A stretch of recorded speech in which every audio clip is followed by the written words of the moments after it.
বাবাজি ভাইরা আমার মায়েরা একটু লক্ষ্য করে শুনবেন, কান দিয়ে শুনবেন। যতক্ষণ পর্যন্ত আল্লাহর নবীর মাহফিলে থাকবে ততক্ষণ পর্যন্ত আল্লাহ আল্লাহ রাসূলের আলোচনা শুনবে। কেন না আমার আল্লাহ তাবারাক রাসূল বলেছে, বান্দারা আজকে জগতের মধ্যে আমার আল্লাহ এবং আল্লাহ রাসূলের যে জায়গায় আলোচনা হয়, যেই জায়গায় কোনো কীর্তন হয়, যেই জায়গায় কোনো বাজন হয়, ওই জায়গাটা দুনিয়ার জায়গা থাকে না, ওই জায়গাটাকে আমার আল্লাহ জান্নাতি বাগান বানায় দেয়। জোরে বলেন সুবহানাল্লাহ। আজকে বাবাজি ভাইরা, আজকে আমরা যতজন বসে আছি জান্নাতি বাগানে বসে আছি, আজকে জান্নাতি বাগানের স্বাদ যারা নিতে পারলো না, আজকে জান্নাতি বাগানের যারা খুশবু নিতে পারলো না, আগামী কাল কিয়ামতের দিনে তারা আল্লাহর কাছে নালিশ করবে, আল্লাহ গো আজকে আমাদেরকে তুমি জান্নাত নসিব বানায়া দাও। আল্লাহ বলবে, বান্দারে জগতের মধ্যে আমি জান্নাতের বাগান সাজিয়েছিলাম, জগতের মধ্যে আমি আল্লাহ ওই জায়গায় রহমত বর্ষিত করেছিলাম। হে বান্দা, তুমি আরামের বিছানায় ঘুমিয়েছো, তুমি এসি চালিয়ে ঘুমিয়েছো, তুমি পাঙ্খা চালিয়ে ঘুমিয়েছো, আমার নবীর মাহফিলে যাও না। অতএব শোনো, তুমি জগতের মধ্যে জান্নাতি স্বাদ নিতে পারো নাই, আখিরাতে কেমন করে জান্নাত চাও? দুনিয়ার মধ্যে জান্নাতের স্বাদ নিতে পারো নাই, আখিরাতে জান্নাত কেমন করে চাও? বাবা কয়েকদিন আগে বলতে কিছুদিন আগে, মাসখানেক হয়তো হয়ে গেল, এই যুবকদের জন্য ইউবা সাথী, যুব সাথীর একটা ফর্ম ফিল আপ হচ্ছিল, তা আমাদেরকে জমা দিতে হচ্ছিল। একটা সময় সীমা ছিল, সেই সময়ের মধ্যে জমা দিতে হয়ে যায়। এখন যদি আমরা জমা দিতে যাই তো জমা কিন্তু হবে না, হবে না। ঠিক তেমনি আল্লাহ রাসূলের মাহফিল যেখানে হয়, ওই জায়গাটা যতক্ষণ পর্যন্ত মাহফিল হয় ততক্ষণ জান্নাতের বাগিচা, জান্নাতের বাগান আল্লাহ সাজিয়ে রাখে। আর জগতের মধ্যে আসার পরে যদি আমরা ওই জান্নাতের বাগানে যাইতে না পারি, আখিরাতে আল্লাহ তাবারাক তাআলা আমাদের হয়তো জান্নাত নসিবে দিবে না। জোরে বলেন সুবহানাল্লাহ।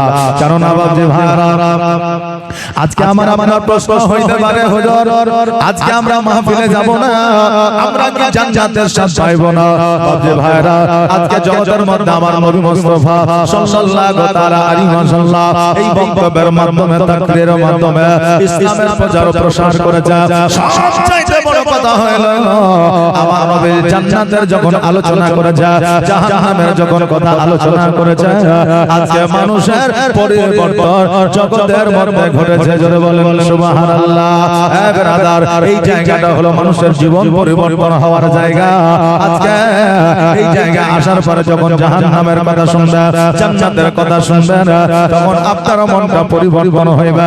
যতক্ষণ পর্যন্ত জান্নাত ও জাহান্নামকে স্মরণ না করবে, যতক্ষণ পর্যন্ত কবরকে ভয় না করবে, যতক্ষণ পর্যন্ত মরণকে স্মরণ না করবেন, ততক্ষণ পর্যন্ত আপনার জীবন পরিবর্তন হওয়া সম্ভব নয়।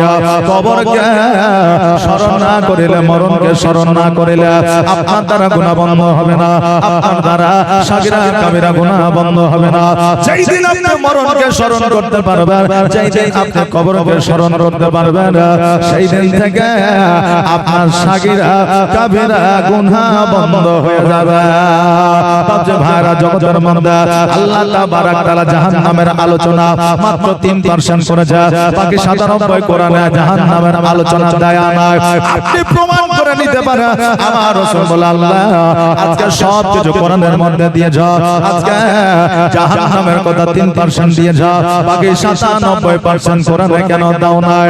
আমার আল্লাহ তাবারাক তাআলা বলে, হাবিবে গো আজকে জাহান্নামের ভয়াবহ অগ্নির কথা, জাহান্নামের আযাবের কথা যদি আজকে আমি কোরআনের সব কিছু লিপিবদ্ধ করে দিতাম, মানো ওই জাহান্নামকে স্মরণ করে কেউ প্রেনিষ্ঠা করত, কেউ হাদিসটা করত, কেউ জগতের মধ্যে সংসার করতে চাইতো না, জগতের মধ্যে আল্লাহ আল্লাহ করত ওই জাহান্নামের ভয়ে।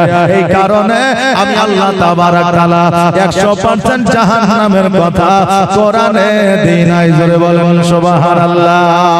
বাবা ভাইরা, আমার মায়েরা, আজকে জাহান্নাম শব্দটা হলো আরবি শব্দ, দোজখ শব্দটা হলো ফারসি শব্দ, আর নরক শব্দটা হলো বাংলা শব্দ, জান্নাত শব্দটা হলো আরবি শব্দ, আর বেহেশত শব্দটা শব্দটা হলো ফার্সি শব্দ আর স্বর্গ শব্দটা হলো বাংলা শব্দ বাবারে জান্নাত শব্দের অর্থ হলো বাগান আজকে এই জায়গাটাকে বাগান বলা যাবে তবে সব জায়গাকে জান্নাতি বাগান বলা যাবে না জোরে বলেন সুবহানাল্লাহ আজকে মোরা জান্নাত জাহান্নামকে গ্রামের কথা শুনে ভয় করি না কিন্তু যারা আমার নবীজির সাহাবী ছিলেন ওনারা জাহান্নামকে দেখে সব সময় ভয় করে যায় জাহান্নামের কথা শুনে থরথর করে কেঁপে যায় আমার নবীজি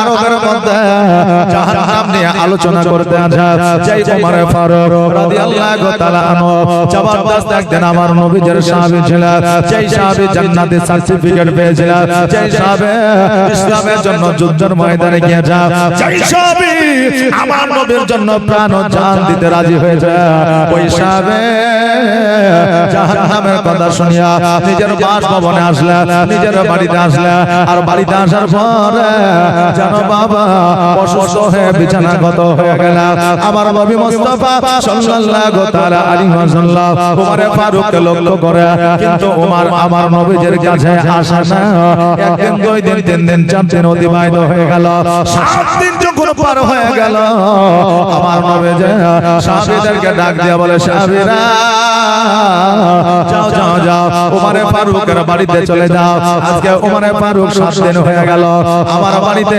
এখনো পর্যন্ত আসে না আমার সঙ্গে সাক্ষাৎ এখনো পর্যন্ত করে না কেন আসে না কি বিষয়ে আসে না একবার খোঁজ নিয়ে দেখো সাহাবী কেরামগণ কোটি কোটি ভাই আমার ওমরের বাড়িতে গেলে ওমরের বাড়িতে যাওয়ার পরে দেখছে যেন হযরত ওমর ফারুক অসুস্থ হইয়া বিছানাগত হইয়াছে জোরে বলেন সুবহানাল্লাহ এই খবরটা আমার নবীর কাছে পৌঁছে গেল আর আমার নবী মুস্তাফা সাল্লাল্লাহু তাআলা আলাইহি ওয়াসাল্লাম ওমর ফারুকের বাড়িতে যেন হাজির হয়ে গেল বাচ্চা ভাইরা আজকে জগতের মধ্যে আপনার বন্ধু বান্ধব পাড়া প্রতিবেশী যদি আপনার অসুস্থ হয়ে যায় যতই দুশমন হোক না কেন অসুস্থ অবস্থায় তার পাশে গিয়ে একটু বসবে দেখার জন্য যাবে না এতে সব পাওয়া যাবে আর আমার নবীজির সুন্নাত আদায় হবে আজকে জগতের মধ্যে আমরা এসেছি আল্লাহ তাবারক তাআলা উপাসনা বন্দী করার জন্য নাকি বলেন এইটা তো আমরা জানি কিন্তু বাবা না না জগতের মধ্যে আমাদেরকে আল্লাহ পাঠিয়েছে আজকে আল্লাহর ইবাদত বন্দী করার জন্য মানুষ হইয়া মানুষকে ভালোবাসার জন্য পাঠিয়েছে কেন না আমার আল্লাহ যদি শুধু ইবাদতের জন্য পাঠাইতো ইবাদত করার জন্য আল্লাহর ফেরেশতা ছিল ইবাদত করার জন্য গাছপালা ছিল ইবাদত করার জন্য জিন ছিল ইবাদত করার জন্য ছাগল বকরি ছিল ইবাদত করার জন্য নদী নালা ছিল কিন্তু বাবা এই মানুষকে ইবাদতের জন্য জগতের মধ্যে পাঠিয়েছে কিন্তু শুধু ইবাদত করার জন্য নয় মানুষ হইয়া মানুষকে মহব্বত করতে বলেছে পাড়া প্রতিবেশীকে মহব্বত করতে বলেছে ভাই হইয়া ভাইকে ভালোবাসতে বলেছে বন্ধু হইয়া বন্ধুকে ভালোবাসতে বলেছে আপনি যতই ইবাদত বন্দী করেন না কেন সারা দিন সারা রাত আল্লাহ আল্লাহ করেন আর বাড়িতে এসে আব্বা মায়ের খিদমত করবেন না ওই ইবাদত আল্লাহর দরবারে কবুল হবে না সারা রাত ইবাদত করিলে পাড়া প্রতিবেশীর হক আদায় করলেন না আপনার ইবাদত আল্লাহর দরবারে কবুল হবে না আপনি সারা রাত ইবাদত বন্দী করলেন কিন্তু বোনের হক আদায় করলেন না ভাইয়ের হক আদায় করলেন না বন্ধুর হক আদায় করলেন না মানুষের সঙ্গে সৎ ব্যবহার দেখাইলেন না আল্লাহ বলে বান্দারে ওই ইবাদত আমি আল্লাহ আমার দরবারে কবুল হইবে না এইজন্য জগতের মধ্যে আল্লাহর ইবাদত বন্দী করতে হবে আর মানুষ হইয়া মানুষকে ভালোবাসতে হবে আরে বান্দা আমি তোমাকে শুধু ইবাদতের জন্য পাঠাই না যদি ইবাদতের জন্য পাঠাই না তবে তোমার জন্য জান্নাত জাহান্নাম তৈরি করতাম না আজকে জগতের মধ্যে আল্লাহ গাছপালা তৈরি করেছে আল্লাহ জিকির তারা যখন বন্ধ করে দেয় তাদের মওত হয়ে যায় নদী নালা যখন আল্লাহ জিকির বন্ধ করে দেয় ওই নদী নালার পানি শুকায়া যায় আজকে পশু পাখি যখন আল্লাহ জিকির বন্ধ করে দেয় তাদের মওত হয়ে যায় কিন্তু মানুষ যখন আল্লাহকে ভুলে যায় তাদের মওত হয় না তাদের রুজি বন্ধ হয় না তাদের অক্সিজেন বন্ধ হয়ে যায় না তাদের হায়াত কমে যায় না। মানুষ যখন আল্লাহকে ভুলে যায় কিয়ামতের দিন আল্লাহ তাবারক তাআলা তাদের জন্য জাহান্নাম নির্ধারিত করে দেয়। জোরে বলেন সুবহানাল্লাহ। এই মানুষের জন্য জান্নাত আর জাহান্নাম রয়েছে, পশু পাখির জন্য জান্নাত জাহান্নাম নয় রে বাবা।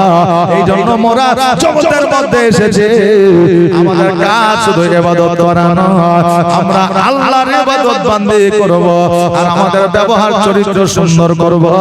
যে ব্যবহার চরিত্র দেখিয়া পাড়া প্রতিবেশী ভাই বন্ধু মুগ্ধ হইবে আর আমাকে দেখিয়া পরবর্তী মানুষ আমাকে ফলো করবে, তার জীবনে পরিবর্তন ঘটবে। জোরে বলেন সুবহানাল্লাহ। এই জন্য মানুষ হইয়া মানুষকে মহব্বত করা বাবা জরুরি। আজকে জগতের মধ্যে কবিরা কবির ভাষায় লিখে দিয়েছে, আমি মানুষ হইয়া জন্ম লইয়া মানুষে করিলাম কি, আমি নবী না চিনিলাম কি ভুল করিলাম, ঝুলিতে ভরিলাম কি, আমি মানুষ হইয়া জন্ম লইয়া মানুষে করিলাম কি। আজকে আপনি জগতের মধ্যে এসেছেন, ভাই হইয়া ভাইকে ভালোবাসবা, ভাই হইয়া বোনকে ভালোবাসবা। ভাইয়ের সঙ্গে যদি ভাইয়ের মহব্বত না থাকে, যতই ইবাদত বন্দেগি করেন না কেন, আজকে মায়ের পেটের ভাইয়ের সঙ্গে মহব্বত রাখতে পারলেন না, কিয়ামতে জবাব দিতে পারবেন না। এই জন্য পাড়া প্রতিবেশী বন্ধু বান্ধব ভাই ব্রাদার যদি অসুস্থ হয়, ওই ভাই ব্রাদারকে দেখতে যাবে, নেকিও পাইবে, নবীর সুন্নাত আদায় হইবে। এটা আমার নবী শিক্ষা দিয়েছে। জোরে বলেন সুবহানাল্লাহ। আমার নবীজি হযরত ওমর ফারুক রাদিয়াল্লাহু তাআলা আনহুকে দেখার জন্য বাড়িতে গেলাম। যাওয়ার পরে আমার নবীজি হযরত ওমর ফারুকের হাতখানা ধরলাম। নবীজি বলতেছে, ওমর রে, আজকে তুমি যে অসুস্থ হইয়া বিছানাগত হইয়া যাও, কিন্তু আমি নবী দেখতে পাই তোমার শরীরে কোনো রোগ বালা নাই, তোমার জ্বর নাই, জ্বালা নাই, মুসিবত নাই, তবুও তুমি বিছানাগত হইয়া আছো। ওমর বলে, নবী গো, আমার যা জ্বর নাই, জ্বালা নাই, মুসিবত নাই, আমি তবুও আমি শক্তি কেন পাই না, ক্ষমতা কেন পাই না, কেন হতে পারি না, দাঁড়াইতে কেন পারি না? ইয়া রাসূলুল্লাহ, আজকে আমার কি হয়েছে আমি নিজেও বুঝতে পারি না। তবে আমার বলে, ওমর আজকে বলো বলো, তোমার শরীরে তো কোনো রোগ বালা দেখতে পাই না। আজকে আমরা বর্তমানে প্রশ্ন করতে পারি, হুজুর গো, সেই আমলে ল্যাব ছিল না, সেই আমলে এমআরআই করার মতো কোনো ব্যবস্থা ছিল না, সেই আমলে বড় বড় ডাক্তার ছিল না, সেই আমলে বড় বড় বিজ্ঞান ছিল না, সেই আমলে মাস্টার ছিল না, ডাক্তার ছিল না, দর্শন ছিল না, ফিকহ ছিল না, কোন রকমের কোন কিতাব ছিল না। অতএব আমার নবী কেমন করে বলে দিতে পারলো এই উমর ফারুকের শরীরে কোন রোগ বালা না? বাপজিরে, সেই আমলে বড় ডাক্তার ছিল না, বিজ্ঞান ছিল না, এটা ঠিক, কিন্তু আমার নবীর চাইতে বড় বিজ্ঞান সেই আমলে কেউ ছিল না, আমার নবীর চাইতে বড় ডাক্তার সেই আমলে ছিল না, এখনো না, কিয়ামত পর্যন্ত হবে না। একবার জোরে বলা যাবে না সুবহানাল্লাহ। এই জন্য কবির ভাষায় বলতে আছে, বিজ্ঞানীর বিজ্ঞানী আমার নবীজি। জোরে বলেন সুবহানাল্লাহ। এমন একটা দয়ার নবী, এমন একটা মায়ার নবী আর হবে কি? বিজ্ঞানীদের বিজ্ঞানী আমার নবীজি। বিজ্ঞানীরা রকেট যুগে আকাশেতে যায় আর আমার নবী রকেট ছাড়া মেরাজেতে যায়। জোরে বলেন সুবহানাল্লাহ। বর্তমানে কত বিজ্ঞান চাঁদের দেশে গেল, কেউ ফিরে আসলো, কেউ ফিরে আসতে পারলো না। আজকে রকেটের ব্যবস্থা হয়ে যায়, প্লেনের ব্যবস্থা হয়েছে, জাহাজের ব্যবস্থা হয়েছে, বিজ্ঞান তৈরি করেছে। কিন্তু আজকে থেকে 1446 হিজরি আগে যে সময় প্লেন ছিল না, জাহাজ ছিল না, রকেট ছিল না, সেই সময়ে আমার নবীজি জমিন থেকে দুনিয়া থেকে সপ্তম আসমান ভেদ করে আমার আল্লাহর সঙ্গে দিদার করেছে। জোরে বলেন সুবহানাল্লাহ। এই জন্য কবির ভাষায় বলছে বিজ্ঞানীরা রথের যুগে আকাশেতে যায় আর আমার নবী রকেট ছাড়া মেরাজেতে যায়। ওরে এই যুগে কি এমন বিজ্ঞান আর হবে কি? ওরে এই যুগে কি এমন বিজ্ঞান আর পাইবা কি? বিজ্ঞানীদের বিজ্ঞানী আমার নবীজি। আবু বকর সিদ্দিকের সাপে কামড়াইল আর আমার নবীর থুতু দিয়া ভালো হয়ে গেল। যারা বলে নবী আমার মতো ছিল, নবী আমাদের মতো জনসাধারণ ছিল, আজকে তাদের উদ্দেশ্যে বলে যায় রে বাবা, আজকে নবীর শরীর থেকে মেশকে আম্বারের খুশবু বার হতো। আমার নবী নিজে হাসি দিলে চন্দ্র সূর্য পর্যন্ত লজ্জিত হয়ে যাইত। আমার নবী যে মুখের থুতু দিলে অন্য মানুষের যদি চোখে ফিরে আসতো, আমার নবী যে মুখের থুতু দিয়ে আবু বকরের আপনার পায়ে লাগিয়ে দিয়েছিল, সাপের বিষ পানি হয়েছিল। আজকে যেই বলে নবী আমার মতো ছিল, তার থুতু যদি মানুষের শরীরে দিয়ে দেওয়া হয় কেচলিয়ে হয়ে যাবে, আপনার জীবনতে আক্রান্ত হয়ে ক্যান্সার হয়ে যাবে, কিন্তু ভালো হবে না। আবার সেই বলে নবী আমার মতো ছিল। জোরে বলেন নাউজুবিল্লাহ। আবু বকর সিদ্দিক রাদিয়াল্লাহু তাআলা আনহুকে যখন সাপে কামড়েছিল, আমার নবীজি থুতু মোবারক দিয়েছিল। আর আবু বকর বলেছিল খোদার কসম করে বলে আমার নবী যখন আমার পায়ে থুতু দিয়েছিল, আমার শরীরে সমস্ত সাপের বিষ যেন পানি হয়ে গিয়েছিল। জোরে বলেন সুবহানাল্লাহ। যেন বলছে আবু বকর সিদ্দিকের সাপে কামড়াইল আর আমার নবীর থুতু দিয়া ভালো হয়ে গেল। ওরে এই যুগে কি এমন ডাক্তার আর হবে কি? ওরে এই যুগে কি এমন ডাক্তার আর পাইবা কি? বিজ্ঞানীদের বিজ্ঞানী আমার নবীজি, এমন একটা দয়ার নবী, এমন একটা মায়ার নবী, এমন একটা কলিজার নবী আর হবে কি? বিজ্ঞানীদের বিজ্ঞানী আমার নবীজি। আগের যুগের মানুষের অসুখ কম হতো আর আমার নবীর কাছে আসলে ভালো হয়ে যাইত। জোরে বলেন সুবহানাল্লাহ। আগের যুগের মানুষের রোগ বালা কম হইতো, আমার নবীর কাছে আসলে ভালো হয়ে যাইতো। আমার নবী কি দিত? ওমেস্টিক্যাল বল, প্যারাসিটামল এইরকম কোন ওষুধ দিত? জি দিত? তখনকার আমলে ছিল না। আমার নবীজির কাছে আসলে আমার নবী কোরআনের আয়াত দিত আর কিছু গাছগাছরা দিত, মানুষের রোগ বালা ভালো হয়ে যাইতো। এমনকি আমার নবীর সাহাবীরা বর্ণনা করেছে আমাদের কোন রোগ বালা হইলে আমার নবীর চেহারা দেখলে আমাদের রোগ বালা এমনিতেই ভালো হয়ে যাইতো। জোরে বলেন সুবহানাল্লাহ। আগের যুগের মানুষের অসুখ কম হতো আর আমার নবীর কাছে আসলে ভালো হয়ে যেত। ওরে এই যুগে কি এমন ডাক্তার আর পাইবা কি? ওরে এই যুগে কি এমন বিজ্ঞান আর পাইবা কি? বিজ্ঞানীর বিজ্ঞানী আমার নবীজি। বাপজি ভাইরা, সেই আমলে কোন মানুষ যদি অসুস্থ হইতো আমার নবীর কাছে আসতো, আমার নবী একবার ওই বাবার দিকে তাকায়া দেখতো, মাথায় হাত বুলাইয়া দিত, কোরআনের কিছু আয়াত দিত, মানুষের রোগ বালা ভালো হইয়া যাইত।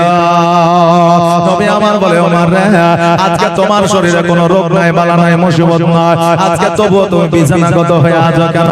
ওমর বলে নবী গো, আপনি যেই দিন থেকে জাহান্নামের কথা আলোচনা আলোচনা করেছে ওই জাহান্নামের কথা আমি যখন থেকে শুনেছি ইয়া রাসূলুল্লাহ আমার মনের মধ্যে একটা ভয় ঢুকে গেছে আর যেমনই ভয় ঢুকে যাওয়া সেই দিন থেকে যেন আমি অসুস্থ হতে আসি আমার নবী বলেন হে মানুষ শোনো আজকে তুমি চিন্তায় চিন্তিত হইয়া অসুস্থ হয়ে গেছো হে বাবা আজকে জগতের মধ্যে সব রোগের ওষুধ পাওয়া যায় এমনকি বর্তমানে ক্যান্সার রোগের ওষুধ পাওয়া যায় কিন্তু মানসিক চিন্তা যে করে তার কোনো ওষুধ পাওয়া যায় না তবে আমার বলে মা আজকে তোমাকে আমি বলে দিয়ে যাই শোনো আজকে তুমি কোনো রকমের চিন্তা করিও না কোনো রকমের টেনশন করিও না তোমার আজকে আল্লাহ তাবারাক তাআলা তোমাকে জান্নাতের সার্টিফিকেট দিয়েছে এই ওমা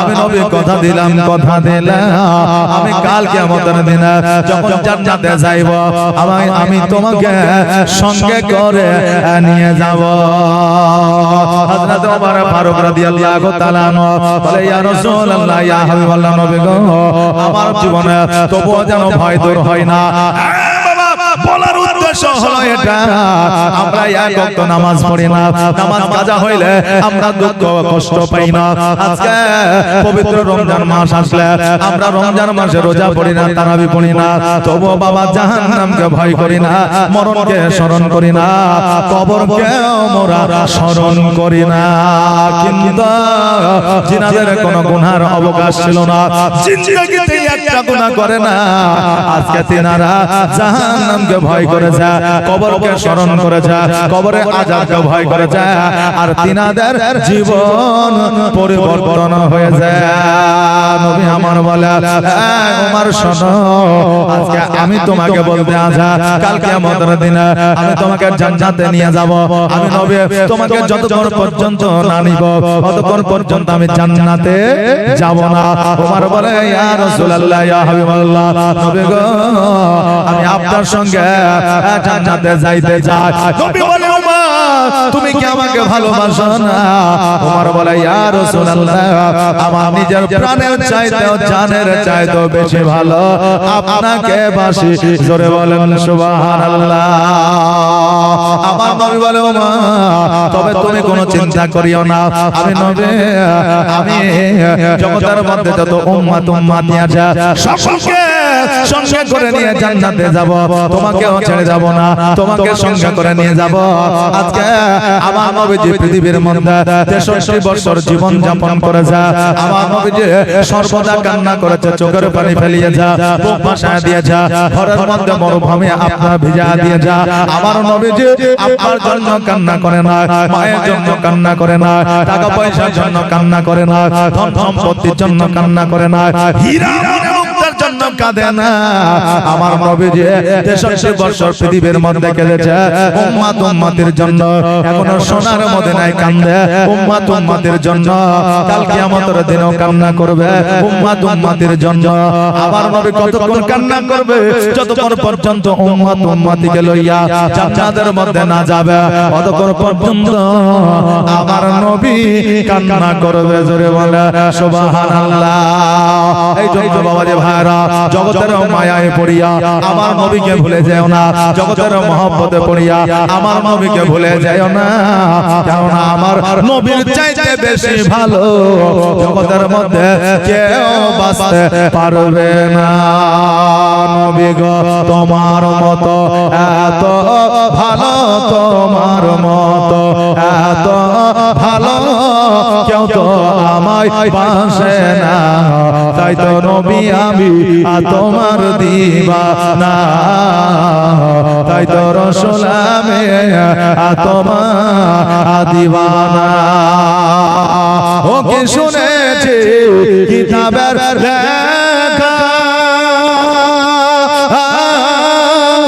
নবী ছাড়া আমার জীবন থাকা গো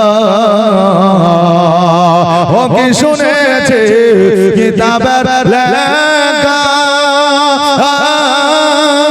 নবী ছাড়া আমার জীবন থাকা গো নবীজিকে ভালো না বাসিলে নবীজিকে ভালো না বাসিলে আল্লাহ পাওয়া যাবে না।